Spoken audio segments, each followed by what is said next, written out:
Super Revisão Enem Colégio Objetivo, onde estão as melhores cabeças. Estamos de volta com a Super Revisão Colégio Objetivo Enem 2011 para você. E neste bloco nós vamos às perguntas para o professor Helder Bandeira, que também já está aguardando as perguntas, e por isso nós vamos dar uma voltinha pelo Colégio Objetivo, vamos saber dos nossos repórteres quais as perguntas para o nosso professor Helder Bandeira, professor de Física. Fique ligado, é a Super Revisão Enem Colégio Objetivo para você. Estamos de volta e vamos falar aqui com a aluna Janaína do 3º ano. E aí, Janaína, em contagem regressiva para o Enem, o que é que você acha que o colégio está fazendo para melhorar o treinamento dos alunos para essa prova? O colégio está aplicando vários simulados que preparam a formação dos alunos, preparando a leitura das questões, o tempo para o Enem, e o grupo de professores dessa super revisão, que resolvendo questões e preparando mais a mente dos alunos para não se cansarem muito no dia da prova. E qual seria a sua dúvida direcionada aos professores da área de Ciências da Natureza? Eu queria pedir para o professor Helder me explicar como é a formação das sombras. Então vamos voltar para o estúdio com a resposta do professor Helder. Eu sou Carol, para a Super Revisão Enem do Colégio Objetivo. Boa noite aos telespectadores da Super Revisão Enem do Colégio Objetivo. Então, uma ótima pergunta aqui que o nosso aluno fez no que diz respeito à formação de sombras. Iremos aqui olhar a questão, né, observar uma questão e tentar responder através da questão e tirar suas dúvidas. Olha, a questão mostra o mapa do Brasil, né, e um experimento que foi feito no primeiro dia de inverno no hemisfério sul, né? Foi feita uma observação, uma experiência nas cidades de Macapá, Recife e Porto Alegre. Então, os alunos dessas 3 cidades fizeram uma experiência para medir a formação de sombra, certo? Formada sobre o solo nessas 3 capitais no mesmo instante, ao meio-dia. Para marcar o tamanho da sombra, foi usada uma folha de cartolina sobre o solo e uma vareta fincada sobre o solo de 30 centímetros. De primeira mão, a gente já observa que existe uma certa posição das 3 cidades em relação ao Trópico de Capricórnio e em relação à linha do Equador.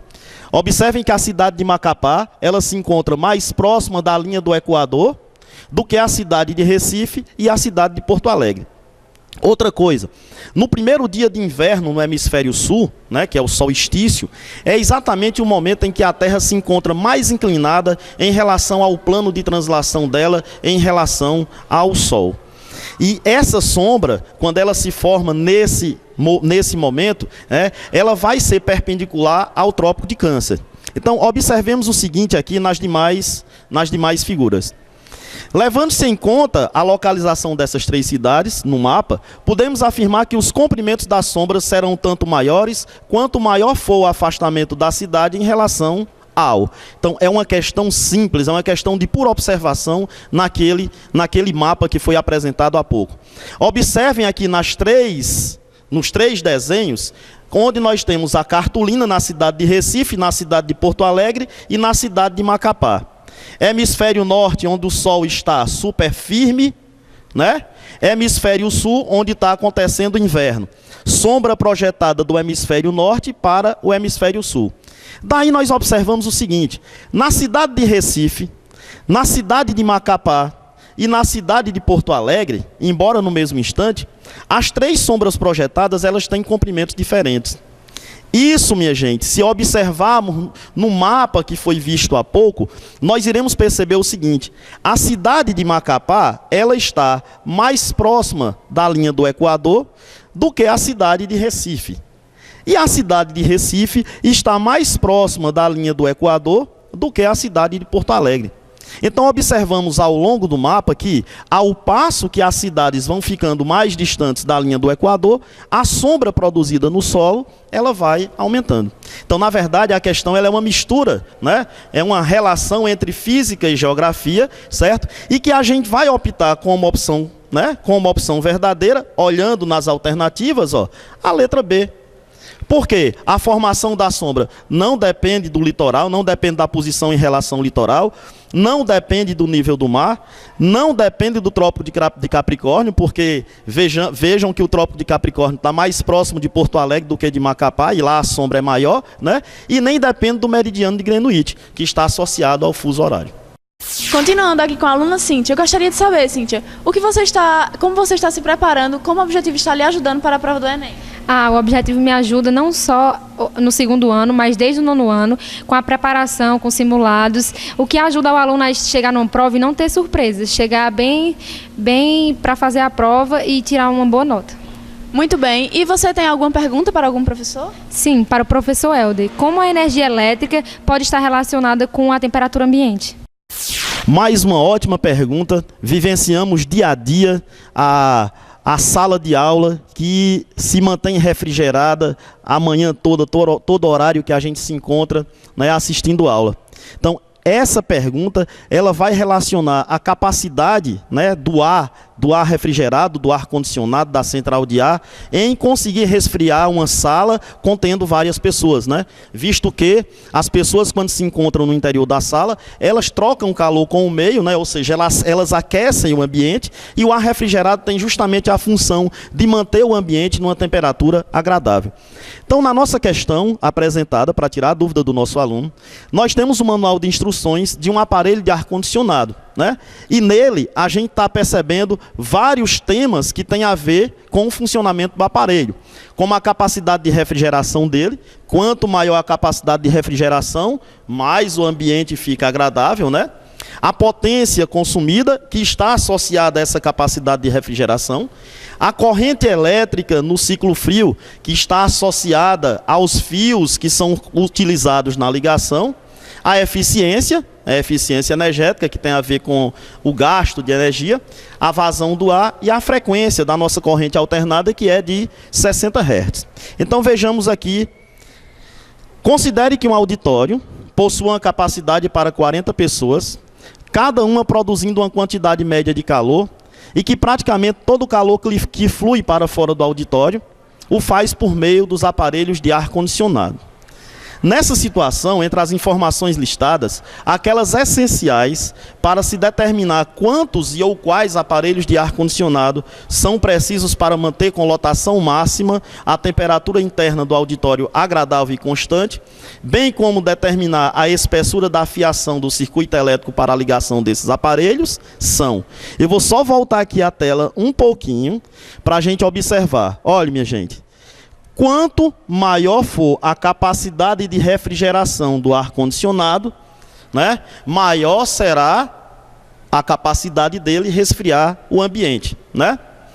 E a corrente elétrica no ciclo frio do aparelho está diretamente associada à espessura dos fios que são utilizados na fiação, né, que faz a ligação do aparelho.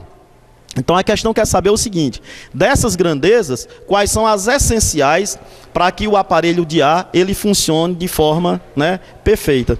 Daí a gente vai perceber o seguinte: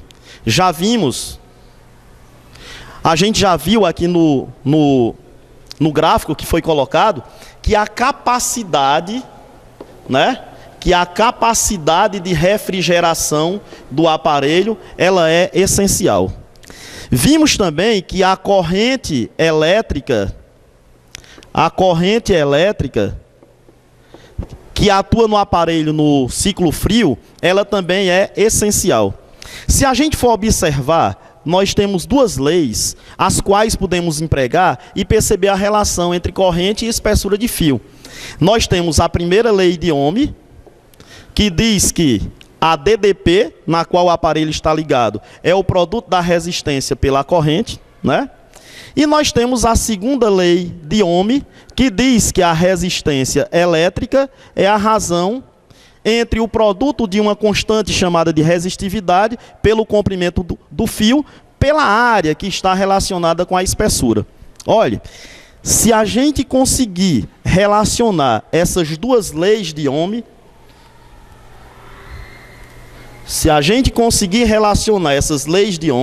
a gente vai perceber que a corrente elétrica e a espessura do fio estão diretamente associadas a dois valores somente.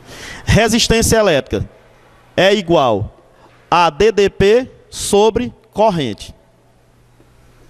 Resistência elétrica é igual a ρ, que multiplica L sobre A.